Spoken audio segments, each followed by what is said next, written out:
Dedinho de Prosa está de volta, conversando com o escultor Wilson Figueiredo. Eu lhe fiz uma pergunta aqui, se você já tinha sofrido algum calote de algum cliente nessas obras. Sofreu ou não?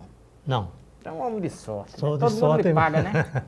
Muito bem. Isso aí, eu alego isso também à sorte, porque colegas meus, coitados, Já tiveram problema, né? Então você é um camarada eu sou de sorte. Você também não só faz esse tipo de arte não, né? Faz esse tipo aqui, essa maravilha que você vai explicar Sim. para nós. Que Esse maravilha é essa? É arame? Arame galvanizado e posteriormente, quando a peça está pronta, ele tem uma cobertura, tem a pintura automotivo, porque... Como é que se chama essa arte? Tem um isso estilo, uma coisa que você criou já existe? Não, o que existia, o que sempre existe, na arte sempre tudo existiu. O que acontece são modificações e recriando. Essa questão... Nada se cria, tudo se copia. Mais ou menos, né? Pelo menos essa técnica aí, essa não copiei não. Não, essa técnica porque é sua, né? O arame para parede, escultura de parede, isso existe há muitos anos.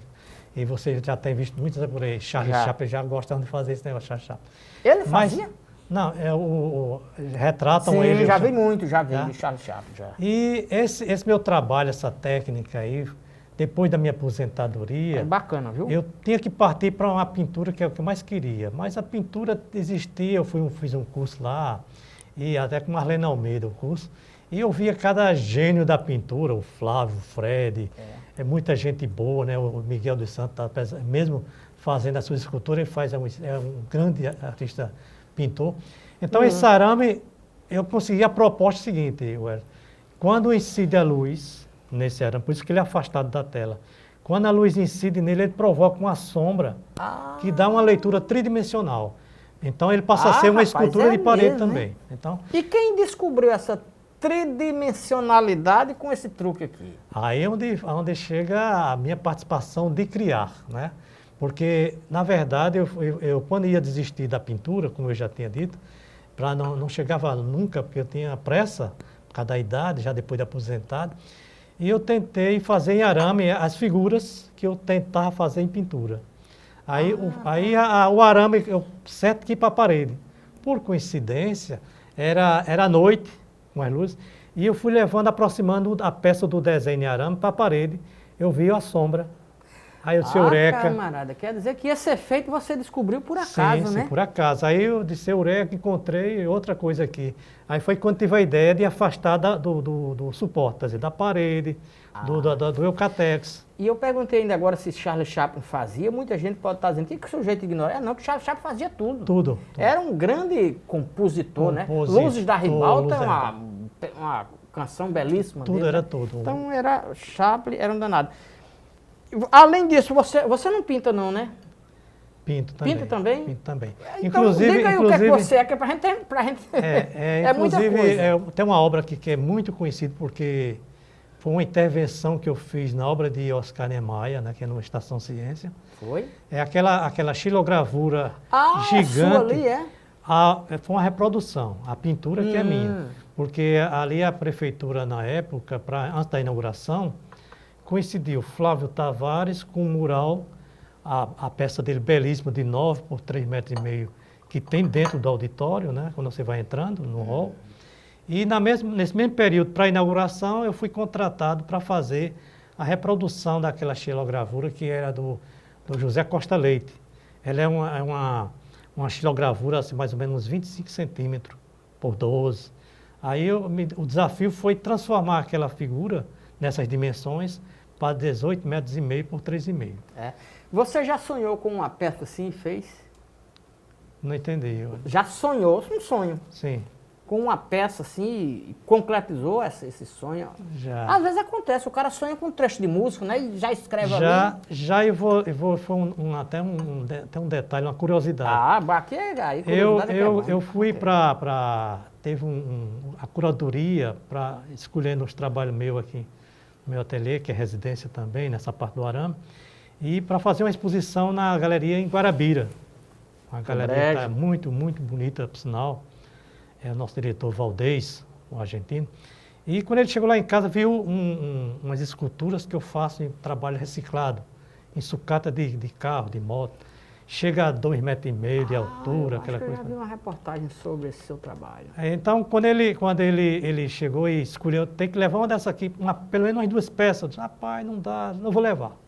Aí não tinha nada a ver com o arame, porque o tema era outro, só cabia o arame. Mas aí ele disse, eu vou levar.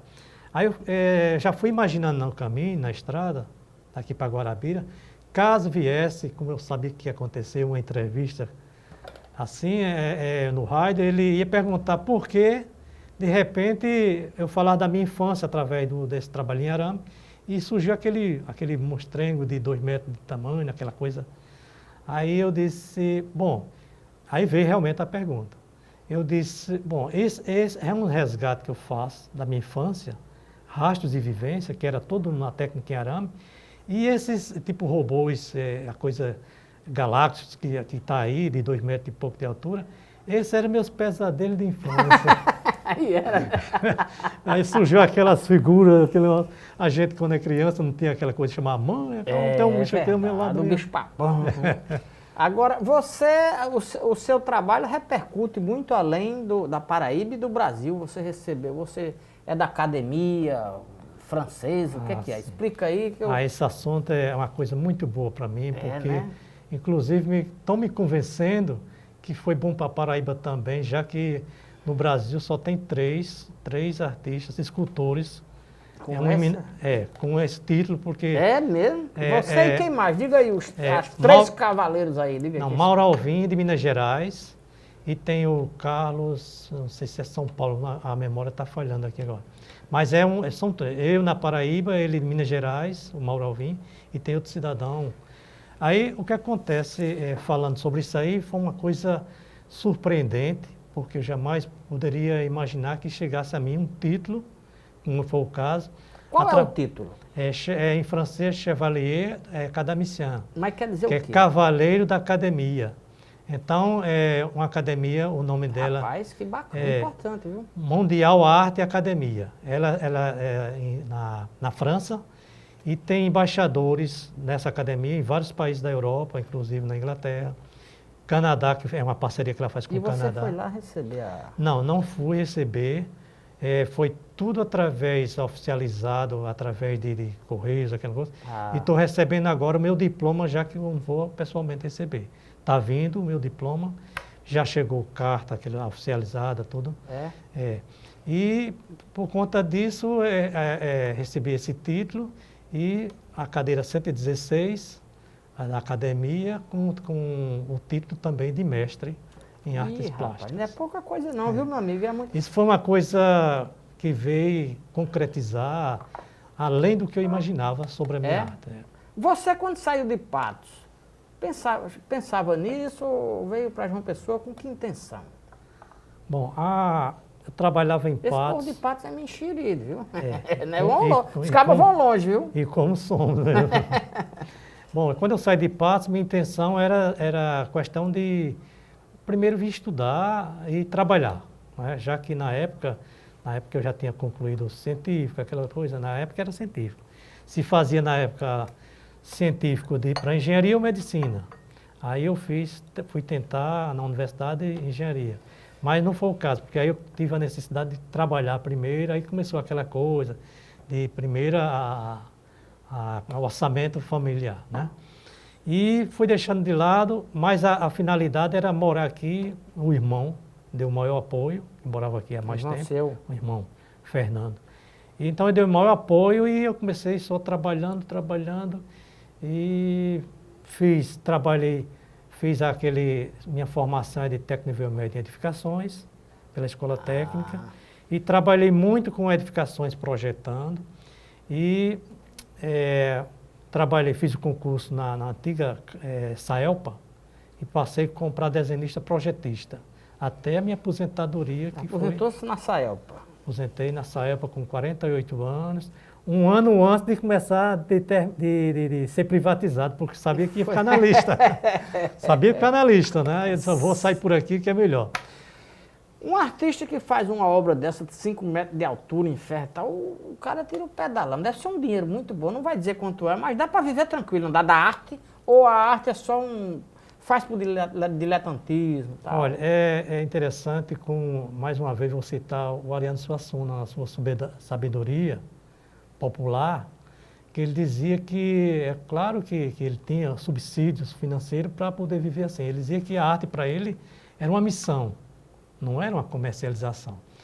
Mas, no meu caso, é uma missão e comercialização, para que eu possa me sustentar. Duas coisas, né? As duas coisas. Existe a possibilidade de sobreviver através da arte ou não. Depende muito olha, porque é uma coisa muito séria isso. Existem colegas muito bons, mas aqueles que engavetam, deixam debaixo da cama seus trabalhos que poderiam estar aqui. Pois qualquer. né? Mas enquanto ele não apresenta, não vai à frente, abrindo espaço para o trabalho dele, ele jamais será um artista e jamais conseguirá ser remunerado por aquele trabalho. Pois é, infelizmente o tempo chegou ao fim e eu quero lhe agradecer por essa entrevista muito bacana. Eu que agradeço e fiquei maravilhado e como se dizia, eu tive sorte de nunca receber um calote e posso dizer que tenho muita sorte num momento estar como esse com você. Opa, muito obrigado então. Isso é muito bom. Dedinho de Prosa vai ficando por aqui, até a próxima então.